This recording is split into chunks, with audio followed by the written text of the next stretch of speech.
Hello and welcome back to, or welcome to my channel. If you're new here, my name is Parker and this is a channel that I use to read stories to you guys. Today I'm reading chapter 25 and 26 of Nothing Left to Lose by Shawnee VFX. That's Shawnee VFX.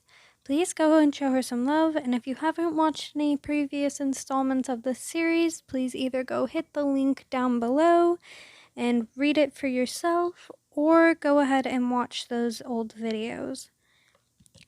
I know they are a little bit back, and my voices might not be entirely, solid throughout it, because, again, this is one of the first times I've ever done something like this, so my voices will change a little throughout the series, and I'm so sorry for that. I'm very bad at Roman's voice, so I'm going to apologize for that as well. Without further ado, this is Nothing Left to Lose, chapters 25 and 26 by Shawnee VFX.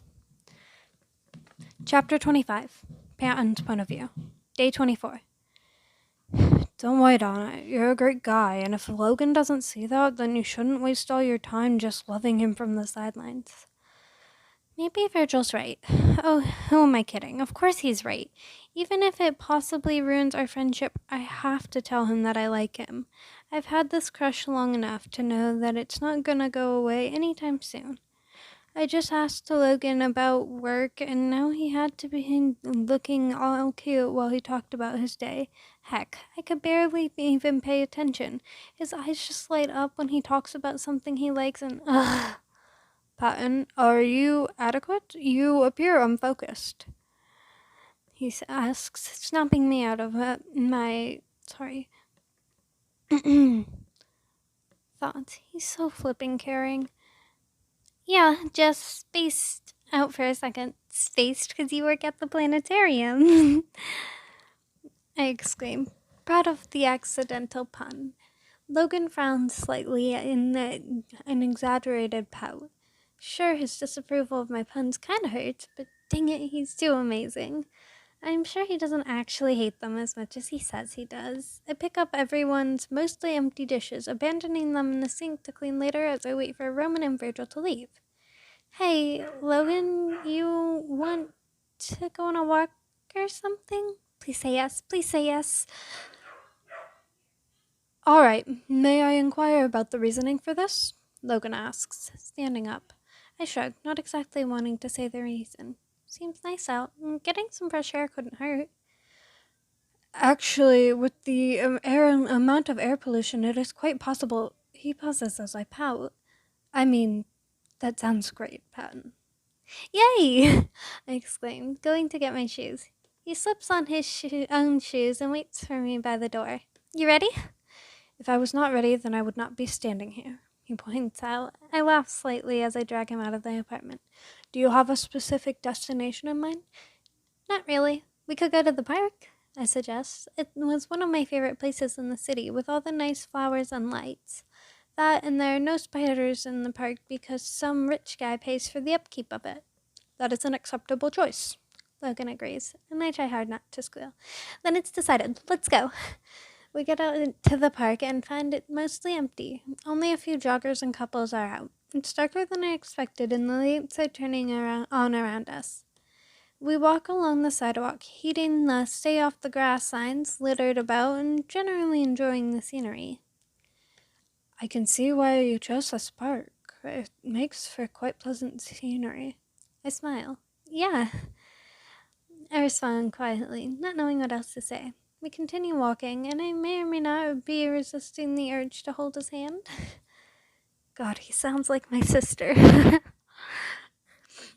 Anyway, eventually we come up to this gazebo, and I have an idea. I grab him by the arm and drag him into the gazebo without warning. Patton, would you mind explaining to me why you felt the need to bring me here in such a manner when you could have simply pointed the structure out to me? Logan asks, flustered by the contact. Or at least he looked flustered. It is hard to tell since he looks serious all the time. Sorry for my dog, he's so loud. Because that would be boring and I got excited, I explained, freeing his arm from my grasp. I lean on the railing of the gazebo and stare at the dark sky. No stars are out yet, at least from what I can see, since in the big city the artificial lights kind of block out the stars. Can I talk to you about something emotion related? I turned back to find him looking confused. I suppose, but I do not see how I would be considered much help on such a matter. What would you do if someone liked some? What would you do if you liked someone as more than a friend, but didn't know how to tell them? He pauses, moving to stand next to me. Assuming you mean you've taken an interest in someone in a romantic sense, I would suggest you tell them. Oh, baby. What if you're scared to tell them because you aren't sure they don't feel but because you're sure they don't feel the same? I mumble. Keeping a secret of that magnitude to yourself can be quite stress-inducing, so I'd suggest that you find a way to tell them, thus relieving the stress. I straighten up. Logan, can I do something? Promise not to get mad? He looks at me concerned. I promise not to become angry with you, he assures me, resting his hand on mine. Okay, Patton, don't freak out. You got this. I think, well, I know that I have a giant crush on you. His expression is unreadable, and I can practically feel my heart slowly tearing in two with each second. Patton, may I try something without you becoming angry with me? He asks. Yeah, I squeak out. He nods and takes a deep breath before facing me directly. I turn towards him as well, and he places his hand on my cheek. Oh my god, oh my god, oh my god, oh my god, please tell me this isn't a dream. He leans in slightly, his eyes seemingly going down to my lips before looking back up. Before he can decide against it, he closes the gap between us, kissing me softly. I quickly calm myself down enough to kiss him back, my arms going around his neck. He pulls away from the kiss after a second. It appears that I have, figuratively, caught feelings for you too, Patton, he says with a fond smile. Do you like food? What? Yeah? Do you like romantic outings? I guess. Please tell me this is going where I think it's going. I can provide both of those if you would like to accompany me on a date, he states smoothly. I smile at his strange way of asking me out. I'd like that. Logan, that was so cringy, but it's okay. We're gonna move on. Okay. Chapter 26. Roman's point of view. Day 27. Ever since the whole hoodie incident, I've realized just how insensitive I can be. Pretty much every memory I have of Virgil played through my head last night, and it only made it obvious how hard it'd be to get him to like me. Spoiler alert, he does. Like the day of the interrogation. I may not have wanted to admit he was right, but I knew little about the people of New Vixen, especially the poor. Virgil, Virgil, Virgil, I say, knocking excitedly on the door. What, he says, opening the door. I want to go on a fun day or whatever around New Vixen since I feel like I've barely seen the city. He squints slightly and as he tries to figure out what I mean while still half asleep. So you want me to walk around or something with you? Yeah, I figured we could go to different places like the zoo or a park, I explained. Or the homeless shelter since you were right back in the interrogation room. I've never been. Baby. Is this just so you can learn more about the woman I said gave me my jacket? He questions. At least he didn't figure out that I just wanted an excuse to get closer to him. Well, that would have been a great plan had I thought of it. If that was my plan, would it have worked? I don't have a problem visiting her if you're that curious. Heck yes, I'm curious, and I'll hopefully need her blessing in the near future. When are you wanting to leave? He asks. In all honesty, I haven't gotten that far. How about an hour? I suggest hopefully. Sure. With that, he closes his door to get ready. I go to my own room, excited for the outing, and If he asks why I didn't invite Patton and Logan, I can say that they went out on a date. I'm pretty sure that Virgil doesn't know about them yet. They already left, so my excuse works. After an hour, most of which I spent getting ready to leave, I knocked on Virgil's door. Soon after, he opens it up. Probably should have said this earlier, but we're gonna have to walk. Oh, probably should have said this earlier, but we're gonna have to walk since Logan and Patton took the car. I warn him. Alright, where are we going first? He asks, hands in his jean pockets since his jacket is around his waist. I'm guessing starting off with meeting his mom or guardian or whatever wouldn't be so smart, so I don't suggest that. How about the zoo, wherever that is? Babes, how long have you lived in the city? He smiles slightly and walks off, and I quickly go after him, assuming he knows where to go. We walk for a bit in the crowded city, crossing through several unfamiliar streets on the quieter side of town. After a few minutes of this, the zoo comes into sight with its brightly painted colored sign that would look out of place anywhere but a laser tag area.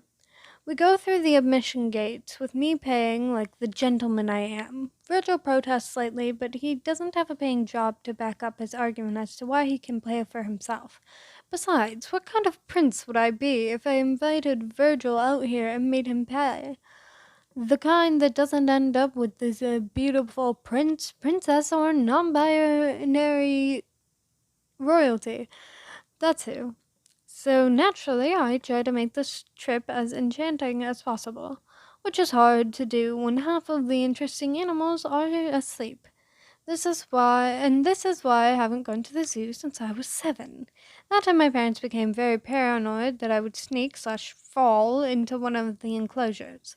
We end up going through the entire arachnid building, and holy hell, how does Virgil like those disgusting 8-legged creatures?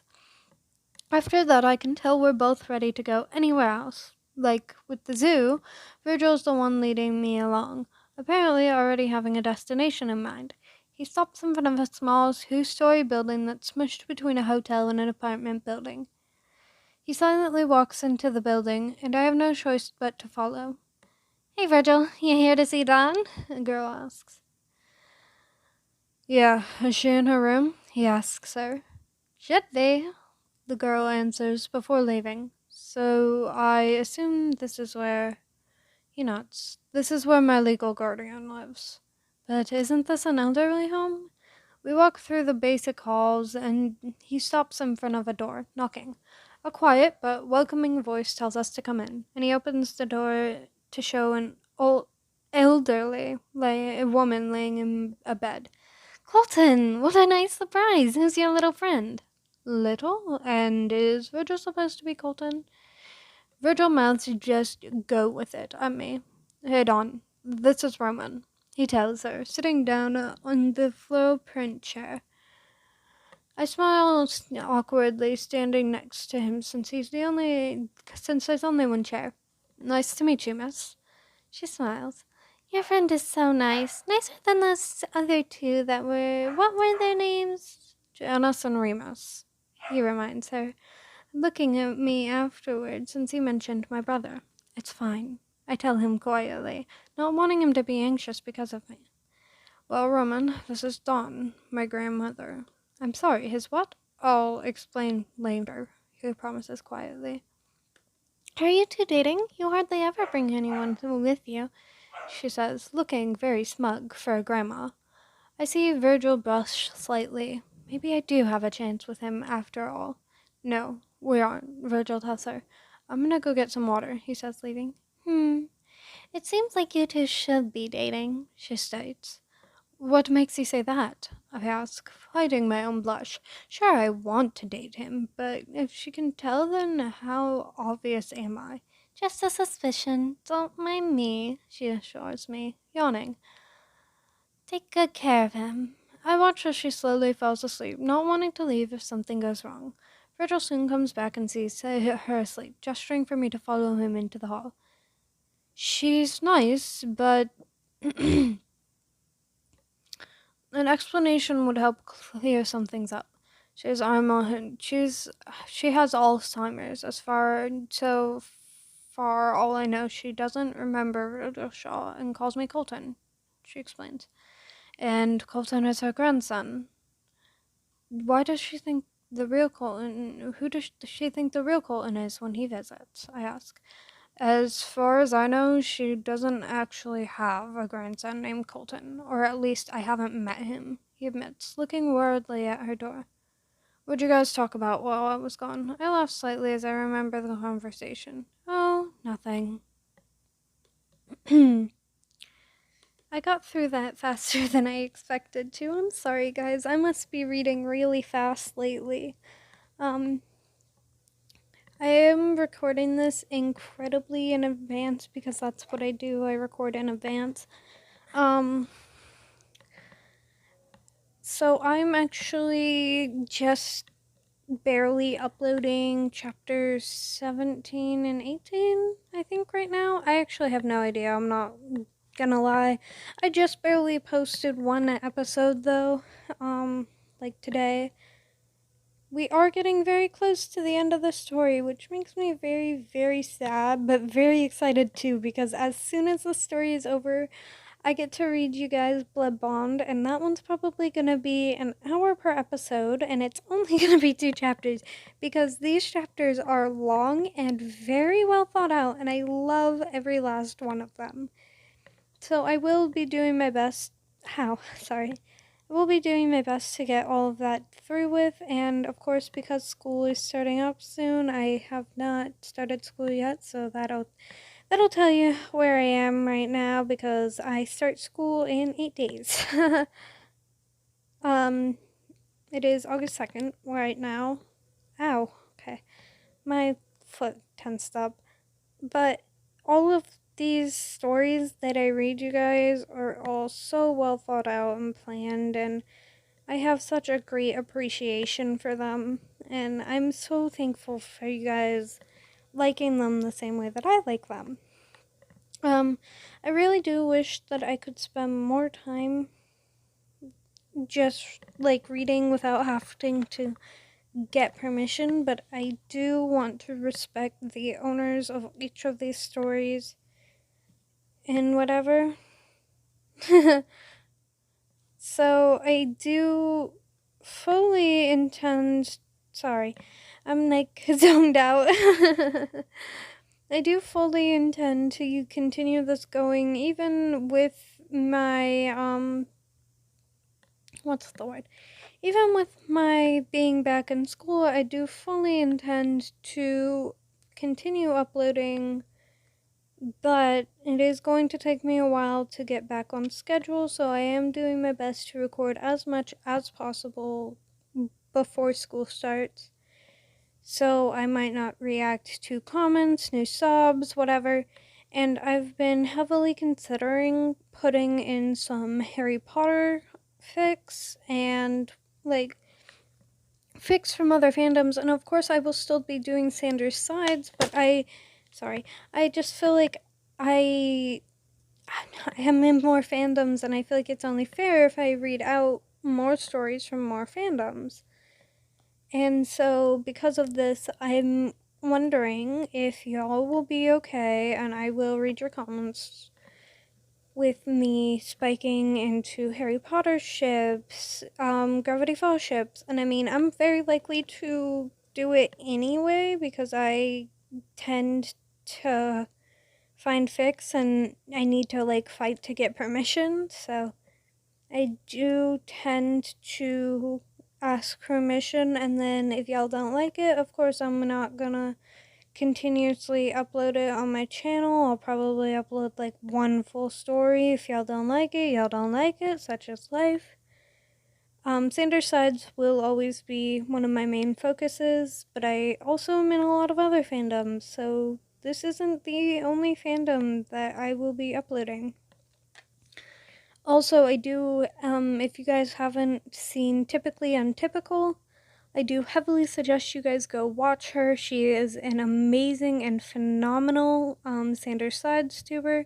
So if you're getting impatient waiting for my videos every week, go ahead and go watch through all her videos. She's years old. I've been watching her for years. I love her very much, and she actually is what inspired me to start reading these stories for you guys.